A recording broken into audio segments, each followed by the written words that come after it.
اسمات پر عمل کر دیا، عاشق رسول ہونے کے باوجود آپ نے اگر اسمات پر عمل پیرا ہو گئے تو انشاءاللہ آپ کی دنیا کی زندگی بھی بدل جائے گی اور میدان حشر میں بھی آپ مصطفیٰ کے ساتھ جنت میں جائیں گے۔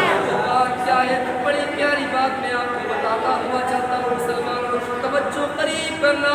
آج دیکھا جاتا ہے جگہ و جگہ، محلہ در محلے کے اندر بات کیا ہوتی ہے؟ نبی کے دین پر حملہ ہوتا ہوا نظر آ رہا ہے۔ کوئی کہتا ہے جشن عید میلاد النبی کو نہیں منایا جائے گا، کوئی اس بات کو کہتا ہے ہم یہ نہیں کرنے دیں گے، ہم وہ نہیں کرنے دیں گے۔ اے مسلمانوں، کبھی تم نے سوچا ہے کہ یہ سب کچھ کیوں ہو رہا ہے؟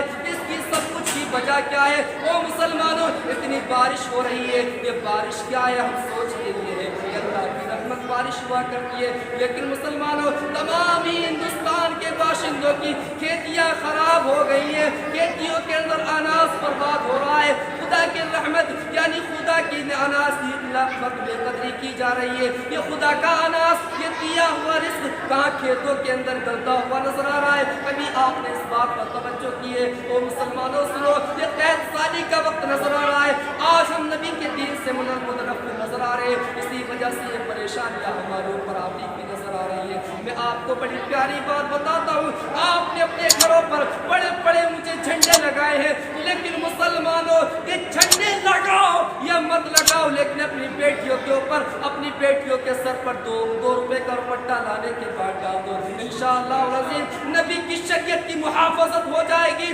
نبی کی شریعت کی محافظت کے باوجود آپ کا دین بھی بچ جائے گا، آپ کا ایمان بھی بچ جائے گا۔ یہ جھنڈے لگانا اسلام کی پہچان، لیکن اسلام کی پہچان ہے جھنڈے لگانا کہ ہمیں مسلمان بھی ایسے ویسے نہیں بلکہ نبی کے وفادار۔ لیکن وفاداری کس چیز کے اندر موجود؟ اگر آپ کو وفاداری کا ثبوت چاہیے تو اپنے گھروں کے اندر اپنی بیٹیوں پر، اپنی ماؤں پر، سروں پر دوپٹے ڈالنا ہوگا، ان کی محافظت کرنی ہوگی۔ جب تم ان کی محافظت کر لو گے تو قسم خدا کی نبی کی شریعت بھی بچ جائے گی، نبی کا دین بھی بچ جائے گا۔ اور مسلمانوں جتنے بھی ظلم کرنے والے ہیں، جشن عید میلاد النبی کو روکنے والے ہیں، وہ روکیں گے نہیں بلکہ ہمارے ساتھ آنے کے بعد، ہماری لڑائی میں لگنے کے بعد ہم سے کہیں گے ہم جو ہے غدار رسول نہیں، وفادار رسول بننا بننا چاہتا ہے۔ کہے گا مسلمانوں ارے تمہاری شریعت سے مجھے بہت پیار ہے، اور سنو شریعت والے سے اتنا پیار ہو چکا ہے، اپنا ہاتھ بڑھاؤ، کلمہ پڑھاؤ اور نبی کی شریعت میں مجھ کو داخل کرو۔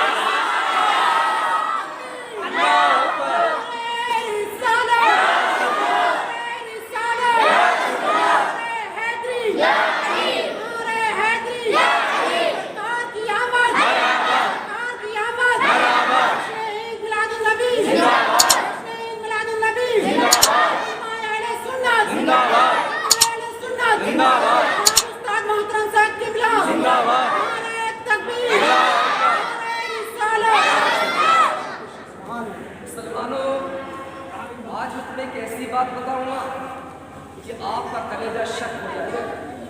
کون ہے جس کی آج ہم پیدائش کی موقع پر نکلے ہیں، جس کے جشن کے لیے آج ہم لوگ نکلے ہیں؟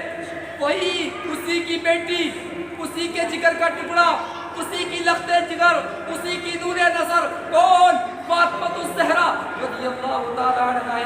کیا کہتی ہیں اپنے شوہر سرتاج سے؟ او میرے شوہر سرتاج۔ اور شوہر سرتاج کون ہے؟ داماد پیغمبر کون ہے؟ خلیفہ چہرم حضرت علی رضی اللہ تعالیٰ عنہ ہے۔ بڑی پیاری بات میں آپ کو بتاؤں گا، آپ کے کلیجے بھی شک ہو جائیں گے۔ او مسلمانوں سنو، میں آپ کو ایک بات اور بتاؤں گا، ایک دلیل اور دوں گا کہ وہ دلیل کیا ہے۔ قرآن مقدس کا فیصلہ میں آپ کو سنا کر کے جاؤں گا، اس کے بعد رخصت ہو جاؤں گا۔ قرآن کا فیصلہ کیا ہے؟ قرآن نے ہم کو قرآن نے ہم کو نظام کیا دیا ہے، قرآن نے ہم کو قانون کیا دیا ہے۔ اپنی توجہ کو بالکل قریب کر لینا۔ قرآن نے بڑا پیارا قانون ہم کو دیا ہے، بڑا پیارا نظام ہم کو دیا ہے، لیکن ہم نے قرآن کے فرمان پر عمل کرنا چھوڑ دیا ہے۔ اس کی وجہ سے ہم مصیبتوں کا شکار ہوتے ہوئے نظر آتے ہیں۔ او مسلمانوں، حضرت علی کی زوجہ محترمہ بنت میرے نبی کریم صلی اللہ تعالیٰ علیہ وسلم ہے اور کیا کہتی ہے، او میرے شوہر سرکار اگر میں آپ سے ایک وصیت کروں تو وہ کیسا رہے گا؟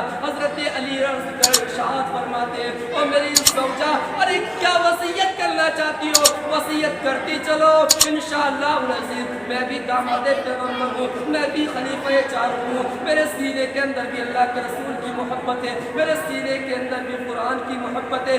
ارے وہی علی جس کو میرے آقا کریم مصطفیٰ رحیم نے ارشاد فرمایا تھا میں علم کا شاعر ہوں، علی علم کا دروازہ۔ علی کہتے ہو میری زوجہ اگر آج کی لڑکی ہوتی اور اپنے شوہر سے کچھ کہتی ہے، وہ میرے شوہر سرتاج میری کچھ خواہشات ہیں، میری کچھ وصیتیں ہیں، تو شوہر منہ کو ٹیڑھا کرنے کے بعد نکلتا ہے مسلمانوں، لیکن داماد پیغمبر ہے کچھ نہیں کہتے ہیں۔ او فاطمہ الزہرا ارے تمہاری وصیت کیا ہے؟ عرض کر دیجئے۔ فاطمہ الزہرا کہتی ہے، او سنو علی میں آپ سے ایک بات کہتی ہوں، وہ بات یہ ہے جب میں مر جاؤں، جب میں دنیا سے رخصت ہو جاؤں، جب روح میرے جسم سے نکل جائے، او علی میرے جنازے کو دن میں دفن مت کرنا۔ حضرت علی کہتے ہیں تو دفن نہ کرنا، میرے جنازے کو اگر دفن کرنا ہے وہ بعد نماز عشاء دفن کرنا ہے تاکہ سارے لوگ سے سو جائے، سارے لوگوں کے اندر اطمینان پیدا ہو جائے، اس کے بعد لے جانا۔ میں آپ سے پوچھتا ہوں او مسلمانوں، اگر کوئی لیڈیز کا انتقال ہو جائے، کوئی لیڈیز کی دنیا سے چلی جائے، کہ آپ کی نظر اس پر غلط پڑے گی کہ آپ اس کے بارے میں شہوت نفسانیہ کی خواہشات کو پورا کرنے کی کوشش کریں گے، آپ کا دل گوارا نہیں کرے گا، آپ کو بھی اللہ رب العزت کی یاد آ جائے گی، آپ کا دل بھی مردہ ہو جائے گا، آپ کہیں گے جیسے آج ہی ہماری بہن جا رہی ہے کل ہمیں ویسے ہی جانا ہے۔ میں پوچھتا ہوں او فاطمہ الزہرا اتنا تو بتا، ارے جب آپ کا انتقال ہو گیا آپ کے اوپر سارے دین کے قانون جو تھے وہ کوئی نافذ نہ رہا، آپ کو ایسے ہی دفن کر دیا جائے تو کوئی مصیبت کی بات نہیں ہے، لیکن فاطمہ الزہرا کا جواب سنو، تربت انور سے آواز آتی ہے کہ آج تک میرے جسم کو کسی نے نہیں دیکھا، یہاں تک کہ فرشتوں نے میرے جسم کو نہیں دیکھا۔ میں نے کہا اتنا تو بتاؤ تم رات میں وصیت کیوں کر رہی ہو، رات میں دفن ہونے کی وصیت کیوں کر رہی ہو؟ تو فاطمہ الزہرا کی تربت انور سے صدا آتی ہے، او سن لے غلام غوث، بات یہ ہے میں اس لیے رات میں کہہ رہی ہوں، رات کی وصیت کر رہی ہوں تاکہ کوئی غیر محرم میرے کفن پہ بھی نظر نہ ڈال سکے۔ آگے اللہ کے ارشاد فرماتا ہے تین چیزوں میں حفاظت، تین میں کتنی چیزوں میں؟ وَيَغْضُضْنَ مِنْ أَبْصَارِهِنَّ وَيَحْفَظْنَ مِنْ فُرُوجِهِنَّ وَلَا يُبْدِينَ زِينَتَهُنَّ۔ تین قانون ملے، کس سے ملے بولو؟ کس سے ملے؟ قرآن سے ملے۔ بہت اچھے سمجھنے کی کوشش کرنا۔ اللہ نے ہمیں سب سے پہلے حکم کیا دیا؟ کیا حکم دیا؟ بہت سکون کے ساتھ سنو، انشاءاللہ میں بہت تسلی کے ساتھ بات کروں۔ اللہ نے ہم کو حکم کیا دیا؟ وَيَغْضُضْنَ مِنْ أَبْصَارِهِنَّ، تم اپنی نگاہوں کو نیچی رکھو۔ کیا قانون ہے؟ یہ بہت سے لوگ کہتے ہیں کہ دل کا پردہ ہونا چاہیے، آنکھ کا پردہ ہو یا نہیں۔ میں ان سے پوچھتا ہوں کہ دل کا پردہ کیوں کرانا چاہتے ہیں؟ ان کی آوازیں نکلتی ہیں اگر دل صاف ہے تو نگاہ صاف ہے۔ میں کہتا ہوں اگر نگاہوں میں گندگی آ جائے گی تو دل تو خود بخود ہوتا ہوگا۔ اللہ نے سب سے پہلے ہمیں کس بات کا حکم دیا؟ کس بات کا دیا؟ تینوں قانون یاد رکھنا۔ وَيَغْضُضْنَ مِنْ أَبْصَارِهِنَّ، تم اپنی نگاہوں کو نیچی رکھو، آگے بیچ والا چھوڑ دو۔ وَيَحْفَظْنَ مِنْ فُرُوجِهِنَّ، تم اپنی شرمگاہوں کی حفاظت کرو۔ دو قانون ہو گئے۔ وَلَا يُبْدِينَ زِينَتَهُنَّ، کیا فرمایا؟ تم زینت کو ظاہر نہ کرو۔ اب یہ تین بیچ میں اس کو لے آئے، اس کو وَيَحْفَظْنَ فُرُوجَهُنَّ، یعنی اپنی شرمگاہوں کی حفاظت کرو۔ اللہ رب العزت حکیم ہے اور حکمت والی بات قرآن مقدس سے ملتی ہے۔ بات سمجھ میں نہیں آتی، میں کہتا ہوں قرآن وَيَحْفَظْنَ فُرُوجَهُنَّ بیچ میں کیوں آیا؟ یہ شروع میں آ جاتا، یہ نظروں کی حفاظت کرنے کا سب سے پہلے قانون کیوں دیا جا رہا؟ یہ شروع میں آ جاتا، کوئی دقت کا مسئلہ نہیں۔ بعد میں کہتے وَيَغْضُضْنَ مِنْ أَبْصَارِهِنَّ، اپنی نگاہوں کی حفاظت کرو، پہلے یہ کہہ دیا جاتا اپنی شرمگاہوں کی حفاظت کرو. بات سمجھ میں نہیں آتی تو میں آپ کو ایک مثال کے ذریعے سمجھاتا ہوا چلتا ہوں. اگر میں کہیں جاؤں, ٹھیک ہے بیٹا خاموش ہو, آواز نہیں, بہت پیاری بات بتا رہا ہوں. اگر میں کہیں جاؤں اور 2 باڈی گارڈ میرے ساتھ لگا دیے جائیں, ٹھیک ہے, 2 باڈی گارڈ, ایک ادھر ایک ادھر, اور میں کہوں گا کہ تم نے میرے ساتھ میں باڈی گارڈ کیوں لگائے, تو آپ کا جواب کیا ہوگا؟ مولانا آپ کی حفاظت کے لیے لگائے. یہ تو کہو گے, کیا کہو گے؟ آپ کی حفاظت کے لیے. اب ادھر والا باڈی گارڈ گیا تو میں دنیا سے گیا, کیوں؟ حفاظت والا گیا. ادھر والا گیا تو بولو میں دنیا سے گیا, کیوں؟ حفاظت کرنے والا موجود ہے. اب پتہ لگا کہ اللہ رب العزت نے وَيَحْفَظْنَ فُرُوجَهُنَّ کیوں فرمایا؟ پتہ یہ لگا کہ آنکھیں بھی باڈی گارڈ ہے. وَلَا يُبْدِينَ زِينَتَهُنَّ, اور زینت کو ظاہر نہ کرنا, یہ بھی باڈی گارڈ. پتہ لگا یہ بھی باڈی گارڈ, یہ بھی باڈی گارڈ. اگر ہم نے اپنی نگاہوں کو نیچے نہیں کیا, ہماری شرمگاہ کی حفاظت نہیں ہو سکتی. اگر ہم نے زینت کو ظاہر کیا, لالی لگانے کے بعد, لپسٹک لگانے کے بعد, کریم پاؤڈر لگانے کے بعد, یعنی پرانی بلڈنگ پر نیا پینٹ کرنے کے بعد میں اگر ہم بازار کے اندر جائیں گے تو اتنا بتائیے مسلمانوں, ہمیں قرآن نے جو ارشاد فرمایا ہے وہ ارشاد یہ فرمایا ہے اپنی زینتوں کو ظاہر نہ کرو. ارے کس کے صدقے میں ملا؟ نبی کائنات کے صدقے میں ملا, لیکن تم قرآن کے برخلاف کرتے ہوئے نظر آ رہے ہو, اپنی زینتوں کو ظاہر کرتے ہوئے نظر آ رہے ہو. ارے زینت کرنا یہ میں کہ برا نہیں ہے, بلکہ پینٹ کرنا یہ برا ہے, زینتوں کو ظاہر کرنا برا ہے. اگر زینت کرنا ہے, بڑا سنگار کرنا ہے, تو اپنی شوہر جو ہے, شوہر کے لیے سنگار جائز ہے. وہ کیسا سنگار ہے؟ سنگار کے اندر بھی, میک اپ کے اندر بھی 3 قول نظر آتے ہیں. وہ 3 قول کیا ہے ذرا سنیں. 3 قول کیا ہے؟ وہ یہ ہے, یہ سنگار نہیں کہ آپ نے پینٹ کر لیا, لپسٹک لگا دی, لالی, سب کچھ کر لیا. یہ سنگار میک اپ نہیں ہے, بلکہ میک اپ یہ ہے کہ اچھے کپڑے پہنے اور اپنے چہرے کو ایسے نہ دھوئے بلکہ باوضو ہو جائے. حضرت فاطمہ الزہرا کا میک اپ آپ نے سنا؟ حضرت فاطمہ الزہرا کا میک اپ یہ تھا.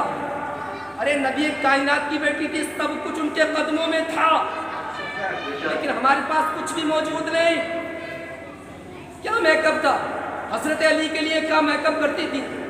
یہ میک اپ کیا کرتی تھی. روایتوں سے معلوم ہوتا ہے کہ حضرت علی کے لیے وضو کیا کرتی تھی, آنکھوں میں سرما لگا لیا.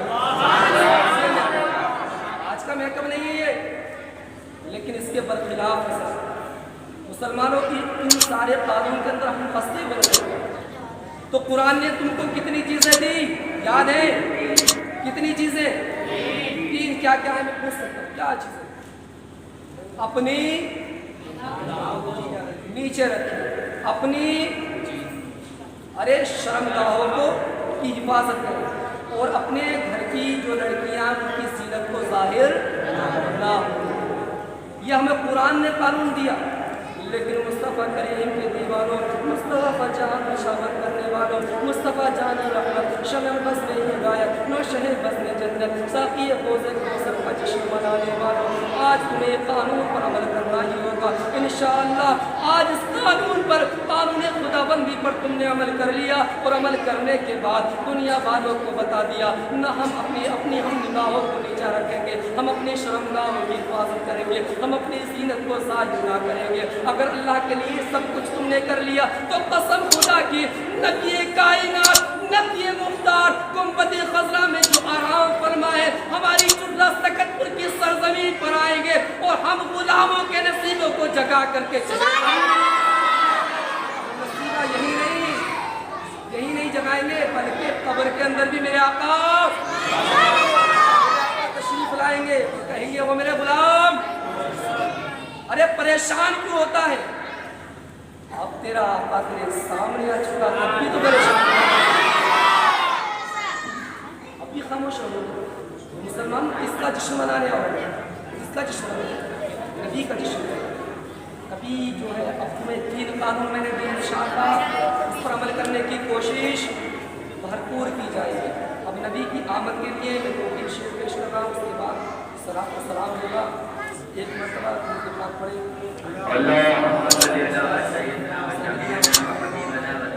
على محمد وسلم ولي الصلاة والسلام عليك يا رسول الله يا نبي الله يا حبيب الله